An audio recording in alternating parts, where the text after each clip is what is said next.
You got limits, man. Whoa. Okay, calm down. So what is the deep state?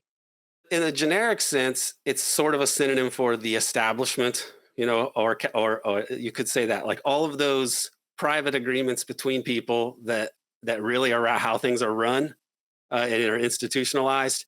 Or you could mean something. Maybe you mean that it's actually the most secretive and lawless part of the clandestine state. Like that it's that part of the way we are governed. So I can use it. I have a definition in a glossary in the book, but I say there's a structural sense where it's basically like the establishment, all of those institutions that allow for top-down rule in a nominal democracy. But then sometimes it will be used to refer to those most secretive and clandestine parts of the regime. So kind of take your pick and have depend on context in terms of like trying to figure out what is meant by it. But those are usually the two things. There's either the clandestine dark side of the state or just the top-down establishment rule in general. In that case, you can say that the media are part of the deep state, which I think is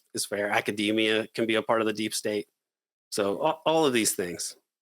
What are the implications of the existence of the deep state in terms of how the left organizes or tries to take power?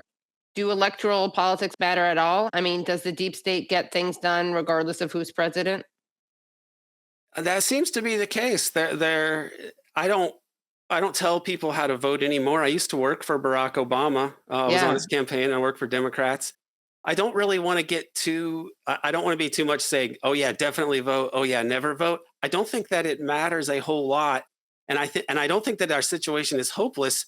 But what I think is that if things are going to change, it's going to be because the empire is going to go the way of all empires, and so this ridiculous hyperpower that we have had that has allowed us to have very bad institutions and allowed for so many people to be so greedy and acquire so much in terms of ill-gotten fortunes and power, that a lot of this is intertwined with this imperial system.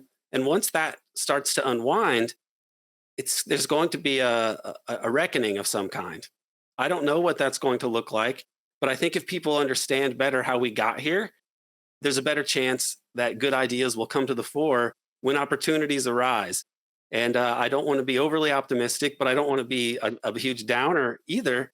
It's just that we are pretty much governed in a way that most of what passes for regular democratic politics in this country, with the lowercase d, is like a pro wrestling spectacle, and it doesn't matter who we elect. We get the same policies by and large.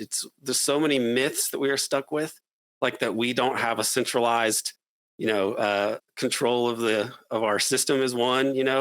We have central planning. It's just Wall Street central planning.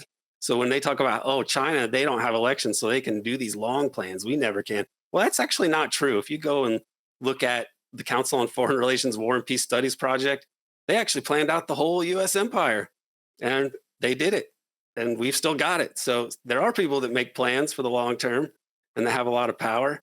It's just not in any sort of democratic way.